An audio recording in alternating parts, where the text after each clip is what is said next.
Hey, what's up everybody? Rob Marzullo here, Ram Studio Comics. Welcome back. So in today's video, I'm going to give you a little bit of a look inside of a personal project, just something I like to do here and there. So if you watch the channel, you've probably seen a few of these by now where I like to take a 3D render from various games. In this case, I'm pretty sure you probably know who this is, but this is Kratos from God of War. And it's kind of more of a test than anything.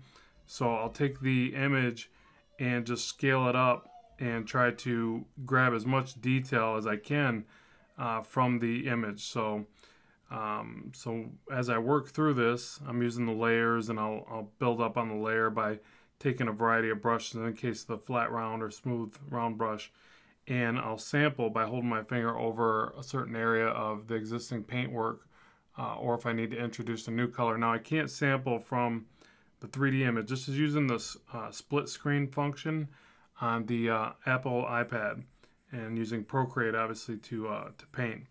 So I'll just start to brush in some different paint effects, play around with the brush size. When doing things like hair, I use a lot of overlapping brush strokes, things like that.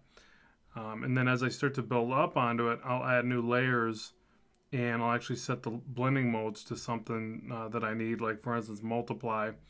And if I need to darken inside of this beard, I like to use multiply, and I can use a variety of soft brushes or hard brushes, but just to kind of push the depth in the texture a bit further, and I'll keep overlapping the brush strokes like that to build up on it. So hopefully you can see that. It's real subtle.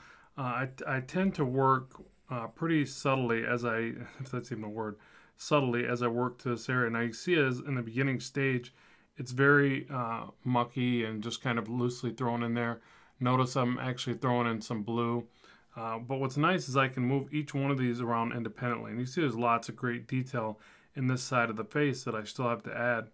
I also merge these down as I progress through it. But so as I get over here, I'll start off pretty large at first with a larger brush, and I'll just kind of get in here, and I won't necessarily follow the detail exactly. I mean, I'm definitely trying to think about it and get it in there, but I don't worry too much about the details being correct in the beginning. And that probably sounds strange, but I tend to just worry about the large, broad strokes of it at this stage.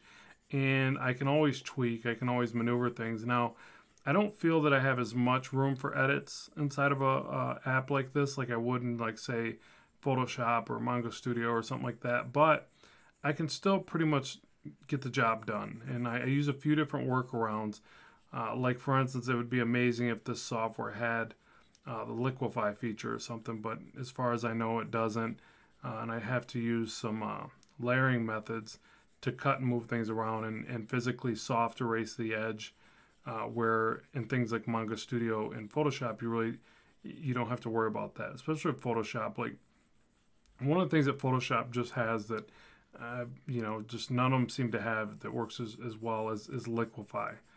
But you could still get the job done, and that's really what my purpose is for showing you this, is that it can start off extremely rough and very loose, and then as you tighten it up and as you add in your details, you can get it relatively close. Now this is still far from done. In fact, my goal is to actually kind of supersede or succeed, or I don't know how to say it, but go past what I've done in previous paintings time-wise. My goal is to put, like, I don't know, 10, 15, 20 hours on this thing, whatever it takes, but I really want to get in these finer details. And that's one of the things I love about working off 3D renders. There's just so much data there, so much to try to accomplish, that it really will test you to see if you can process that kind of information. And I mean, it may not be entirely as detailed as this 3D render when I'm done. I'm sure it won't be, but I'm going to definitely try to push the level in which I've done before as far as getting this right. Now, one of the things that you have to do, I think, is as you add these strokes in, you got to blend them back just a little bit. So a couple ways to do that. One is with a smudge brush, with a soft brush, and play with the different levels of intensity for the opacity of the brush and the size, and just lightly glance over. So for instance, you don't want all these hairs and all this separation. You obviously see some of that in the 3D counterpart, but it's not just like lines, you know, it's kind of the buildup of all these lines and the shadows that come together. So it's really tricky to get that kind of texture right. So what I tend to do is I'll brush in a lot of these lines, and then I'll slowly blend them back, just trying to keep just parts of them really, you know, so I'll kind of blend back the edges of the darker areas. In fact, I'll even kind of look up at my screen and not the iPad.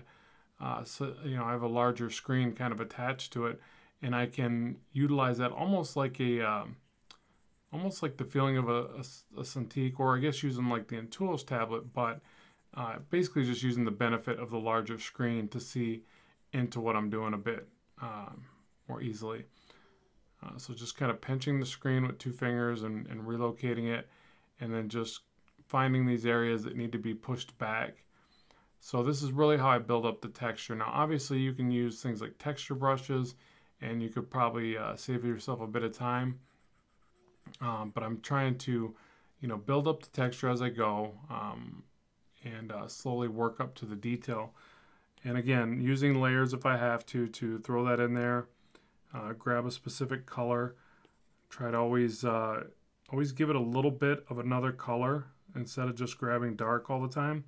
So as I study these renders, I'm really trying to pick apart the coloring as much as anything else. Like really trying to look into the shadows and go, okay, does that get a touch of red or orange to the shadow?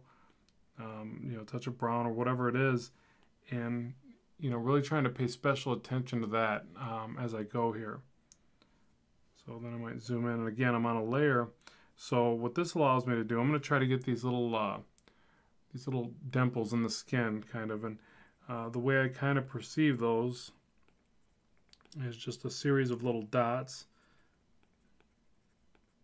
So I'm going to try to get those in there like this, and I don't really go for making them look identically placed to what's over there. I mean, I think that's just next to impossible. I mean, maybe after years and years of doing this, I could maybe pull something like that off. I don't know, but really, what I go for is a similar result to it, and kind of more or less picking up the idea of it, not so much the intense accuracy of it.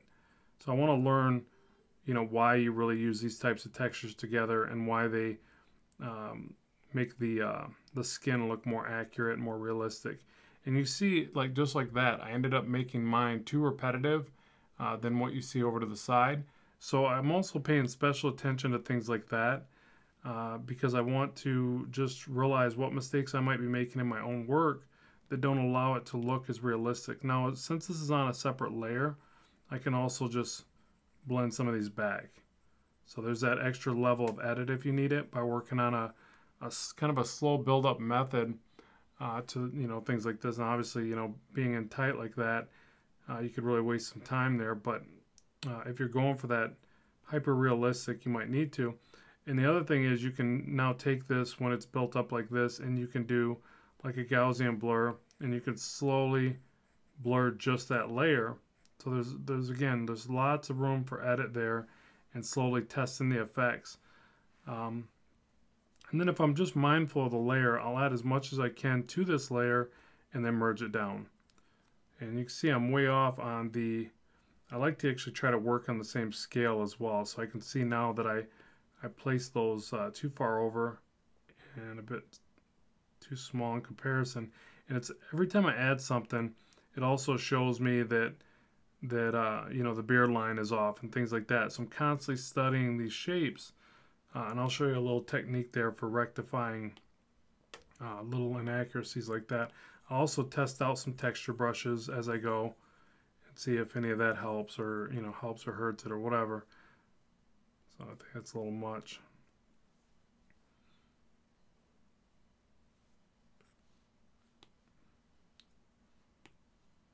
Let me go back to the round brush there. Keep detailing just little bits of it in.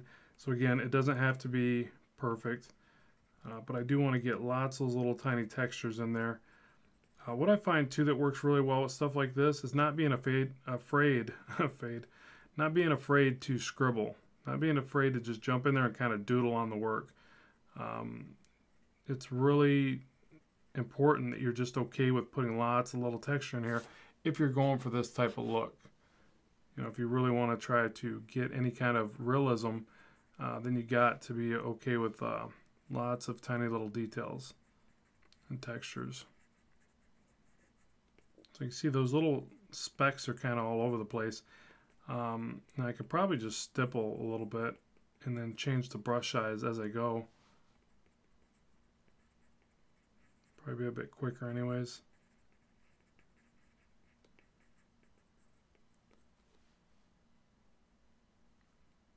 And then a lot of times when I'm doing this part, I'll add some of it and then I'll check it from a distance, because sometimes it just seems to pull together.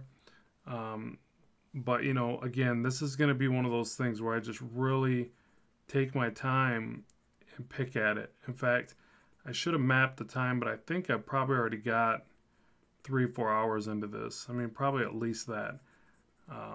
But I really don't have any intention of speeding through this one.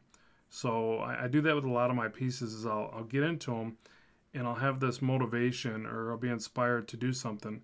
And then the inspiration kind of falters, you know, halfway through, or whatever, you know, whatever percentage you want to call it. But at some point it gives out and I'm left going, well, I want to finish that piece, but I'm just not feeling it anymore. I'm just not excited to do as much as I wanted to with that one. And I think that's, again, one of the other benefits of working with something that's so high res and so well defined here, is that it keeps me inspired because there's just so much information there. And I'm a big fan of this gaming series. You know, it's just, I've always loved Greek mythology and you know, mythology in general, Roman, Greek, you know, all of it. So it's essentially just one of those things that I can just be excited about anyways, but then the detail of the artwork is just so inspiring. You know, I just really like this mark that's on his cheek and that red. You know, I really want that look where it looks waxy and alive, and, you know, like skin on his, and on mine it lacks that thus far, but my goal is to get that into place, and I'll just keep repainting over top of it until I get it. So like that. I'll see if I'm working on another layer. I am. And then as I do this, you know, just merge down and keep that layer going. And let me show you the other quick tip for correcting things as you go, and then I'll let you get out of here because this is going to be a pretty long one. So, but there will be a time-lapse version of this when I'm done, providing the file doesn't crash, because that's one of the small hindrances on Procreate, but it doesn't always happen, so hopefully this one will make it. So essentially, say I'm trying to get proportions right. So if I click and hold this and drag it over and adjust the screen, I'll pan back, and yeah, that face is just so killer.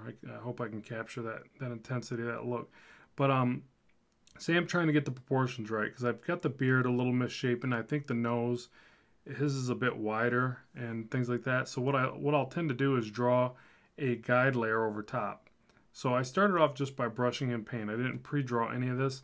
I really don't need to, since I have the existing artwork. And then, so what I do to correct things is I'll just lightly draw over top. I can't really see that, but you can see it there. So I use that as a guide, and then I'll manipulate the artwork underneath by jumping back to this layer and grabbing sections. Now, remember, like I said here, instead of having something like liquefy, you have to basically grab the artwork, swipe, do a 3-finger swipe, copy, paste, and, you know, move it around, and then soft erase the edges. Now, if you do this stuff early on, it's not that big of a deal, because, you know, you're going to do so much paint work over something like this anyways, that it's not a huge hindrance to edit it this way right now. But as you get further into the painting, you've got to start doing more things like soft erase and adjusting and things like that to get your movements of your digital paint in place without having to rework everything. So, you know, let me know if you got any questions. This is relatively new for this. You know, I don't think I've shown a video like this yet, but I did want to give you a look into this. I think it's a really great thing to kind of hone your skills. Let me know in the comments section below what you think of it. And if you got any questions, I'll be happy to answer them. So as always, keep drawing, keep having fun, and I will talk to you soon.